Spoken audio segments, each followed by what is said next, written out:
Welcome back, my friends. Let's talk about what kind of investment style should you go for in your 20s. The answer is aggressively. Okay, just kidding, but not really. I decided to make today's video after looking at my YouTube statistics. With more than 90% of my audience below 35 years old, I've mentioned about the power of compounding, and what matters is the percentage of return on capital. Your goal is to achieve as much returns as possible per year over a consistent period of time. I've made a video regarding the massive difference in outcome between passive investing versus active investing. I'll link a video up here. Before I dive deeper into this topic, I really appreciate if you guys can help me out by liking this video so that we can reach out to more people. Okay, so number one, how you should really invest in your 20s is to be as aggressive as possible, especially if you have no bills to pay, no house to finance, no debt, and no obligation. What do I mean by being aggressive? It is to have your stock portfolio sorted into just 3 to 4 stocks that you have the highest conviction on, meaning to say that you have researched thoroughly and have the highest confidence on. This is the best way for you to have a peace of mind and not micromanaging everything. Can you imagine having 10 to 20 stocks in your portfolio and you have wrong on just one of them, your profit gets wiped out? And in general, we as human beings are quite bad at dealing with losses. You won't be able to have the same confidence, conviction, and understanding on 20 companies as opposed to just studying 3 of them.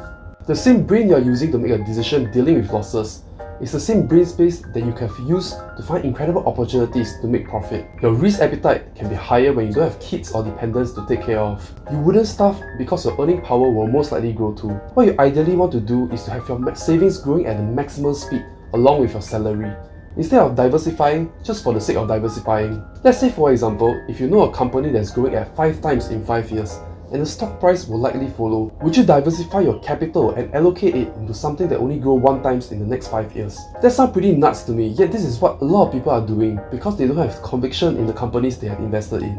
I don't mean doing stupid things and taking on stupid risks when it comes to being aggressive. What I mean is to take smart calculated risks, that the odds are highly likely to be in your favor. For example, we know that the future is electrification of all vehicles and autonomous self-driving vehicles.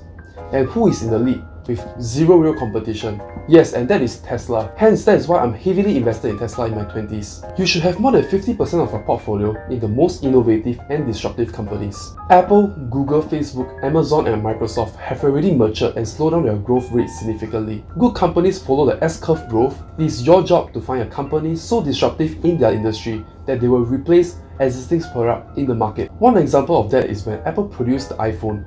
It was much better than everything in the market and it quickly phased out brands like Motorola, BlackBerry, and Nokia. The ability to identify trends really helps you to be a good investor. You have to have situational awareness of what is going on around you. Secondly, how to invest in your 20s is knowing what you can control. And that is, number 1, your emotions. 2, the long term. Your emotions is probably the single most damaging factor to your portfolio. You and I are called retail investors, just a bunch of small fish in the vast ocean. There are institutions also known as smart money. You can describe them as sharks or whales. So people that don't know what is going on or unable to comprehend what is happening will always lose out and make the wrong decision. Hence, it comes back to understanding and building conviction on the companies that you have invested in.